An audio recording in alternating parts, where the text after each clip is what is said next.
¿Cómo inicié escribiendo? ¿Cómo inicié leyendo? ¿Cómo me acerqué a la literatura? Yo creo que es fundamental mi origen, ¿no? Y mis padres viven en una comunidad que se llama Membrillal. Ahora es una parroquia, pero siempre ha tenido organización comunal, que es de Jipijapa, hacia el sur de Manabí. Y cuando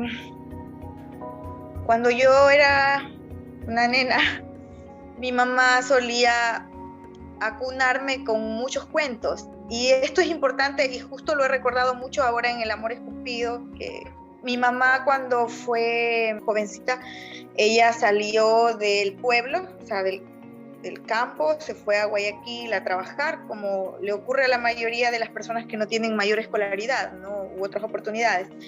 Entonces mamá fue a trabajar a varias casas de gente adinerada de Guayaquil. Y entre sus trabajos era la de cuidar niños ricos, ¿no? Y estos niños tenían libros. Asumo que tenían a los hermanos Grimm. Yo asumo que tenían a Perrault y a Andersen y a todos estos grandes autores o compiladores de los cuentos de hadas. Entonces mamá, una de sus tareas fue la de leerles cuentos a estos niños. Y cuando ella ya se enamora, se casa y nos tiene, mamá nos transmitió oralmente estas historias. Ella ya no tenía los libros, en mi casa no había libros, no fui una niña que haya tenido la magia de tener libros o una biblioteca como tal, pero sí tuve muchísimas historias y además yo bebía de dos fuentes. La una, mamá solía decir, te voy a contar una historia del libro. Eso significaba que ella lo había memorizado de uno de estos grandes libros de cuentos, ¿no? Ella ya no recordaba los autores, pero me contaba la historia.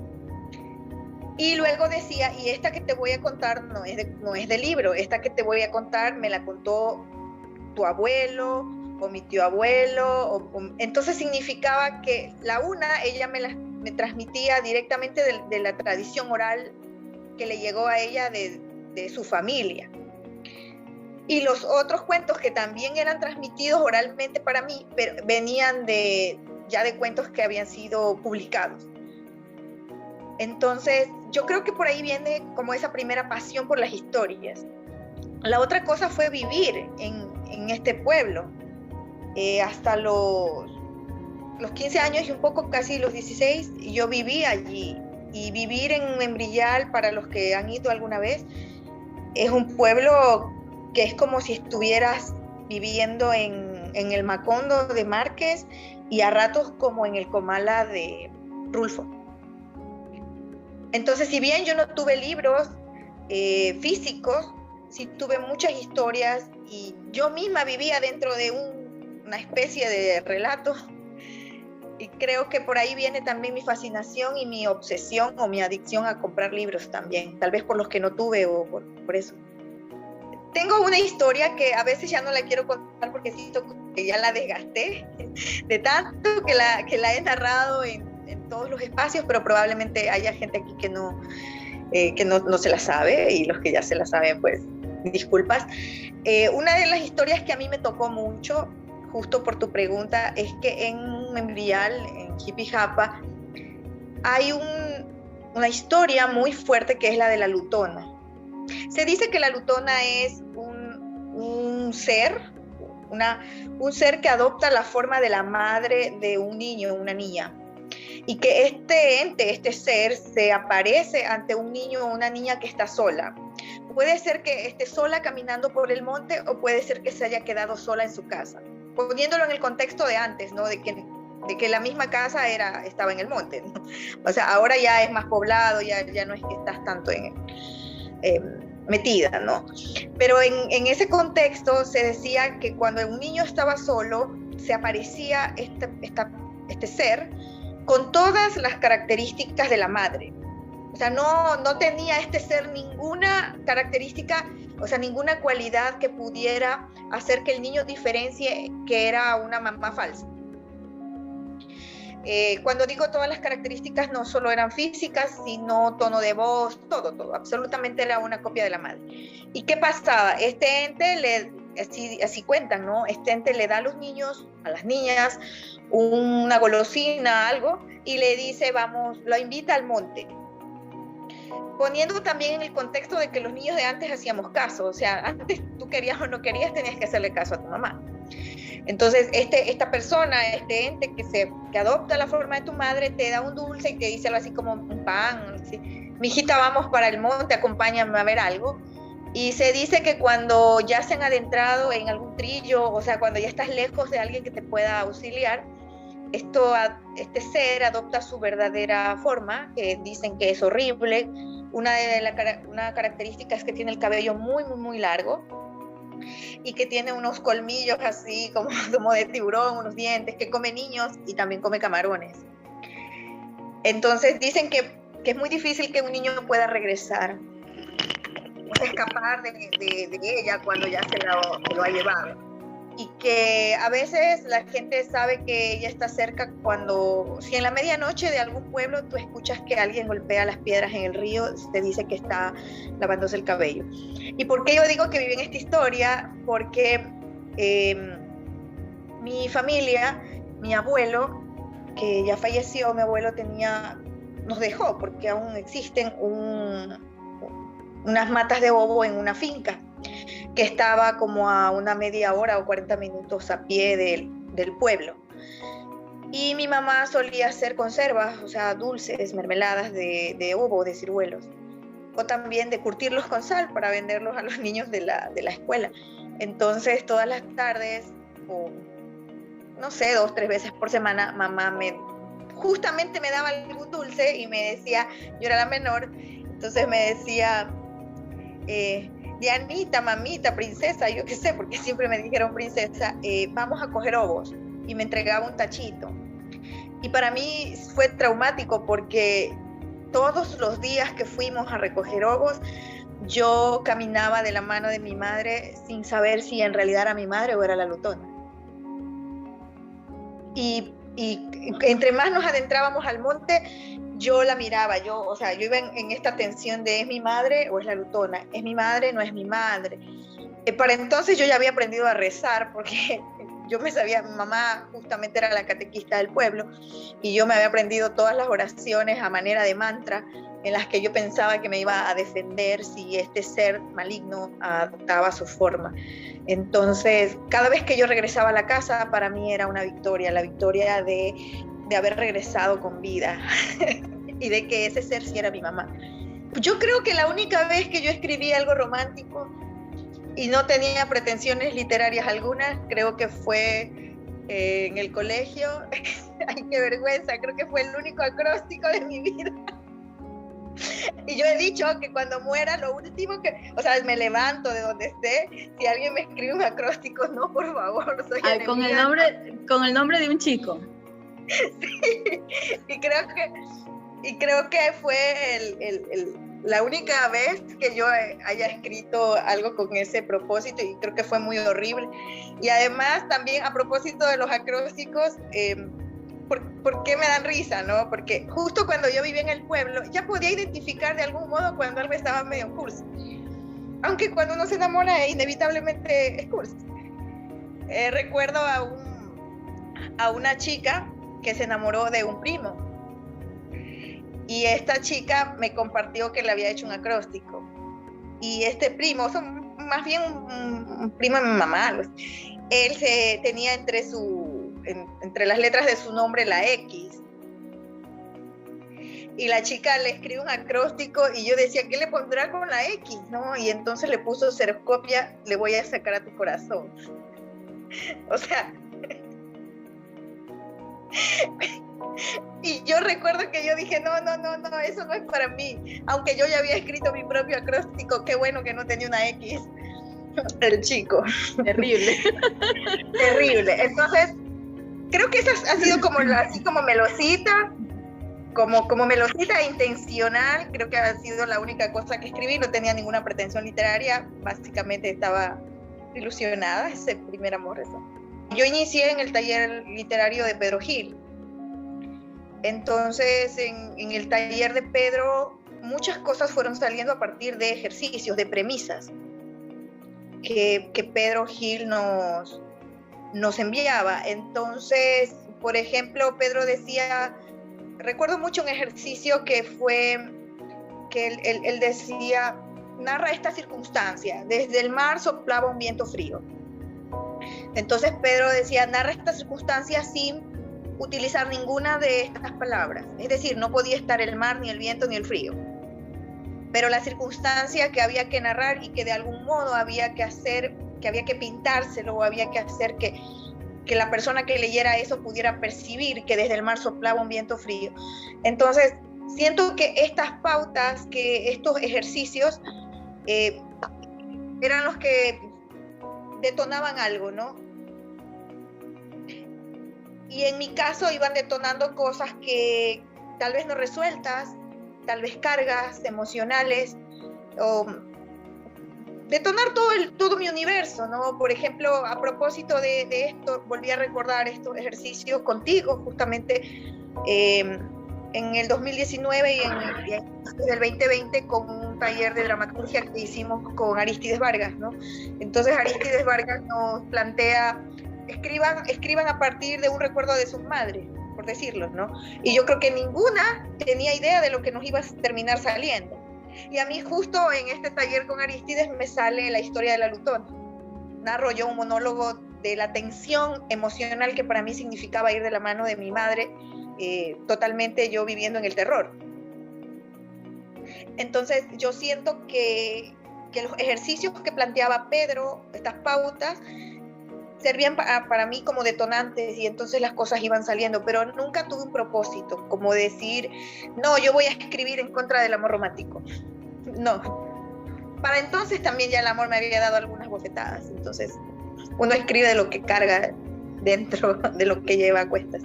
Cuando publiqué Carne Tierna y otros platos, Luis Reinaldo Pérez, el poeta dominicano que escribió la contraportada del libro, me escribió y me dijo, ¿tú eres feminista? O sea, me preguntó, ¿tú eres feminista? O sea, de hecho casi no fue una pregunta, fue casi que una interpelación, como decir, ¿eres feminista? O ¿desde cuándo eres feminista? Y yo me quedé en blanco porque no me asumía así. Aunque todas mis actitudes, si yo me reviso, todas mis actitudes desde la adolescencia pudieran enmarcarse dentro de aquello, ¿no? Y lo digo, por ejemplo, como el día que mi hermano compró un burrito con una plancha y sacó toda su ropa pensando que por el hecho de ser mujer yo tenía que planchar, o alguna de mis hermanas tenía que planchar. Y yo no lo hice. O sea, creo que toda la vida, incluso viviendo en un entorno machista por la cultura a la que pertenecemos, ¿no? Yo siempre me rebelé, pero yo nunca me rebelé desde un discurso, o sea, nunca me rebelé desde, como decir, desde una postura, desde una etiqueta, desde decir soy feminista. Por eso a mí me llamó mucho la atención cuando el editor me dice, tus cuentos, tú eres feminista, toda tu onda feminista. Entonces, ¿de dónde surgían los personajes? Los personajes surgían, yo creo que desde la incomodidad en algunos casos. También desde esta rebeldía que te digo que no partía desde una etiqueta, pero sí desde cosas que yo decía, desde cómo se revelan los personajes a su destino, o hacia algunas cosas, pero también los personajes surgen a partir de soledades, ¿no? de cargas, o de cosas, o también de imágenes. Por ejemplo, hay un cuento que abre Carne Tierna y otros platos, que se llama Polvo de Gallo. Y este cuento, o sea, voy a revelar aquí dos cosas que me llevaron a esta historia. Y la una es que cuando yo era niña, justo allá en el pueblo, yo tenía terror a la matanza de las gallinas. Entonces yo tenía mucho horror al momento en el que la agarraban, le quitaban las plumas del pescuezo y la desangraban, ¿no? Y mamá quería que le ayuden a sostenerla, y entonces cuando tú la sostienes, tú sostienes como la vida del animal se va, porque empieza... Entonces, como yo tenía terror, yo era relevada de ese oficio, de esa tarea. Mi mamá no me ponía porque yo entraba en crisis de pánico cuando mataban las gallinas. Tengo que confesar que luego sí me comía el caldo, con mucho gusto, posteriormente, pero la matanza no. Entonces, cuando ya estaba trabajando en el diario La Hora, ya estaba en el taller de Pedro, yo veía pasar un triciclo por aquí la casa lleno de gallinas recién desplumadas. Y todavía me pasa, la semana pasada fui al mercado y me quedé en un éxtasis, así como me quedé fría frente a las gallinas colgando sin cabeza y siento que están desnudas, como que me da un pudor por ellas. Es una cosa extraña, ¿no? Entonces, luego viene la otra situación, fue esta cuestión de las gallinas, y luego vino también explorar eso de que tú lo escuchas cuando conversas con señoras incluso que te hablan de la insatisfacción que pueden tener en un matrimonio o en una relación de pareja, en una relación en la que no se toma en cuenta el placer, el derecho al placer que tiene también una persona. Pero el origen de ese cuento está en la desnudez de las gallinas y en mi propio miedo de niña. Entonces tiene varias formas. La otra, por decirlo, también está cómo surgen los personajes. Hay personajes que surgieron netamente de la realidad, como un día yo estaba en Puerto Viejo, en el mercado de Puerto Viejo, cuando uno iba a comerse un caldo de gallina en la madrugada, y estaba una señora que frente a mis ojos en muy poco tiempo preparó seco de carne, guatita, caldo de gallina, peló un repollo y todo lo revolvió. Y recuerdo que había muchos hombres alrededor y entonces todos decían que esa sí era una mujer. Todos decían qué linda mujer por verla cómo preparaba el seco, el caldo, cómo rallaba el verde y tenía un entrijo ahí, o sea, lavaba el mondongo y lo hacía todo así muy rápido, con todas sus ollas, con toda esta abundancia. Y en algún momento yo también tuve una fascinación por ella, pero también decía, yo no soy esa mujer y yo no podría ser esa mujer. De hecho, yo no atiendo. O sea, a mí me atienden generalmente. Entonces, yo tenía esta fascinación y de allí surgió Giganta. Y no recuerdo, no sé el nombre de ella, pero uno de mis sueños es que algún día ese cuento pueda llegar a esta mujer y decirle que ella inspiró uno de los cuentos que más satisfacciones me ha dado en esta carrera. Y por ahí van las historias. Y yo creo que a mí también me gustaría poder escribir finales felices. Y a mí también me gustaría, pero no me ha tocado. Entonces yo no escribo de lo que no conozco, de lo que no me está quemando, de lo que no siento. Ya, entonces yo sí creo que la primera obligación de un escritor es leer. Y leer no solamente libros, ¿no? O sea, leer y vivir. Porque yo creo que un escritor sí necesita su habitación propia, como decía Virginia, me parece, ¿no? Virginia era. Sí, Virginia. Que decía que Virginia Woolf, ¿no? Entonces, yo creo que un escritor sí necesita su habitación propia y todo ese tiempo de abstraerse, pero primero tiene que vivir. Y vivir intensamente. Para mí es vivir intensamente. Si no, no sirve. Entonces, yo creo que uno tiene que, ante todo, ser un lector. Y alguien que esté abierto a la vida. Con todo lo que trae. Entonces, yo creo que leyendo, como lees el cine, como lees una flor, porque la vida es una constante lectura, la vida es un constante libro, ¿no? Entonces, yo creo que leyendo mucho, leyendo incluso aquello que... leyendo de todo, teniendo muy buenas lecturas que luego te ayuden a ver por sí mismo por qué otras cosas ya no funcionan. También hay que tener claro algo, y este ha sido para mí como un tip, y ha sido el de darme cuenta cuando algo se desgasta. Porque si bien ahora nos va a chocar cuando la gente dice para cerrar con broche de oro. O sea, yo lo detesto. O sea, me río. O sea, con palabras como estas, ¿no? Para cerrar con broche de oro. O cosas como estas que se deslizan en discursos, en proclamaciones, hasta dicen poesía. Pero yo pienso que debió ser muy fuerte y muy hermoso cuando recién se la dijo. O sea, trasladarse a ese momento en el que surgen estas frases, estas metáforas, todas estas posibilidades con las que se arman las líneas, ¿no? Potentes del lenguaje. Yo pienso que debió ser muy, muy hermoso. O sea, debió tener eso para cerrar con broche de oro. Pero llega un momento en el que se desgasta. Entonces, una buena opción es cuando yo digo, ¿esto todavía funciona? ¿O esto ya no funciona? De tanto que sé. ¿Qué es lo que a mí me pasa? A veces yo siento, ya no quiero contar la Lutona porque siento que ya se desgastó. Yo la he contado tantas veces que digo, ay no, ya la desgasté, ¿no? Entonces yo creo que cuando uno lee y siempre estás leyendo, luego te estás maravillando de cosas y te das cuenta también de cosas muy antiguas que siempre estarán ahí vigentes con todo su poder. Muñeca de mierda, así se llama. Mamá tuvo una infancia sin madre, padre, vestidos nuevos, lápices enteros, cama mullida, pirámide alimenticia, árbol de Navidad, golosinas. Después de pasar horas y horas encorvada tejiendo un sombrero fino, decidió que no podía dejar que acabe su niñez sin tener una muñeca. En una feria vendió el hippie japa y con los pocos sucres que le sobraron, se compró una hecha de estiércol. No me mires así, que es verdad. Se llamaba Perla. La masa corporal era de mierda de burro amasada con algo que no sé, pero quedaba lisa y rosada como si fuera virgencita. No tenía pelo, pero sí cejas, boca y ojos pintados.